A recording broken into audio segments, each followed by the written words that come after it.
upgrade and make all beautiful and sell in his old age to fund his retirement. I bought a little piece of property from him and lived there later. But it wasn't long after he bought this farm that they put a landfill in next door. This was in the 70s when there were hardly any regulations. There was, the landfill was not fenced, the operation wasn't properly funded, the state departments charged with overseeing these things would always be about 3 days late once they got a phone call to come down because of a violation. It took years and years of videotaping and complaining and inviting the EPA to come down, videoing and photographing and documenting and hiring attorneys before this place was closed. I lived there when I was in high school, and then I came back and bought an adjacent piece of property. My grandfather was in his 80s and he had a kidney infection. So my mother brought him there to take care, so she could take care of him, and she would, as you would do if somebody had a kidney infection, she would make him drink 8 glasses of water a day. It wasn't long until he developed aplastic leukemia, which is a leukemia associated with exposure to toxic chemicals, and he died. Not long after he had died, I was in my yard when a vehicle pulled in, and it was a state of Tennessee vehicle, and this was after the state of Tennessee got Superfund monies. The gentleman stepped out of his car and he said, "Don't touch that water," because I had the water hose. Don't touch that water. You know, at the end of that period, we were told to don't touch the soil, don't go outside on a windy day, don't consume anything that was grown on the land, whether it was vegetable or whether it was beef cattle. We had huge plastic tanks of purified water brought in and set up behind all the homes so that we could drink purified water and detoxify. One of the young men there actually tested positive for benzene in his blood. Many of the chemicals that they were testing for at that time weren't even, you know, there are things that typically, well, let me back.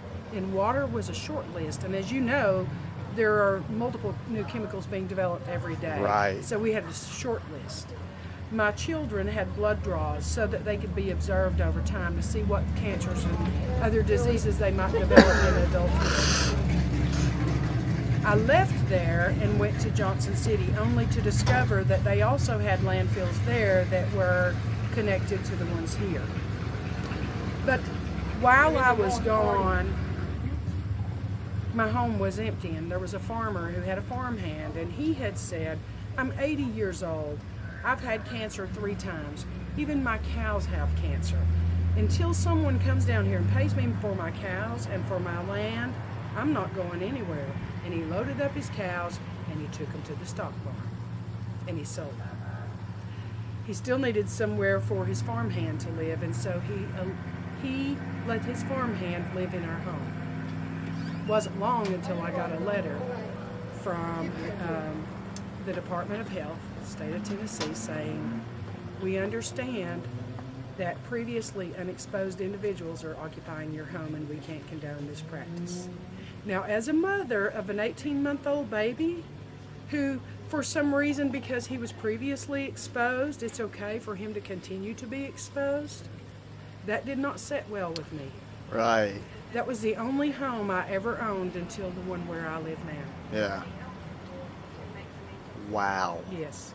And that was part of what brought me to having a minor in political science, because they worked with me and they allowed me to do 3 case studies on hazardous waste sites in Tennessee.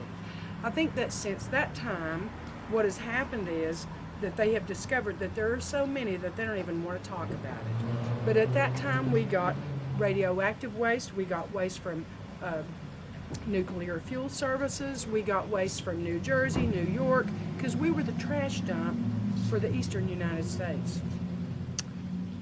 This sounds very familiar. Doesn't it? Yes. When my neighbors plowed their garden and they would go out to pick their vegetables, they had to do so among the hypodermic needles that were washing up out of the ground. Wow. I had a friend who, we went out to Bumpus Cove, and it's a 40, I don't remember exactly, I think it's like 40 acres.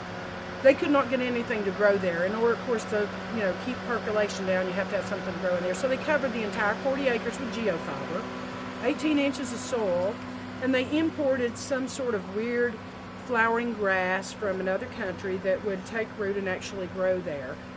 It was really weird because when you came off the property, there was a little place where you would stop and you would wash off your car because you wouldn't want to bring out any of that contamination. I saw black ponds, and the trees that would have grown around that pond just died and fell into the pond. I saw animals that would walk up to you when we know wild animals don't behave like that. I saw flowering plants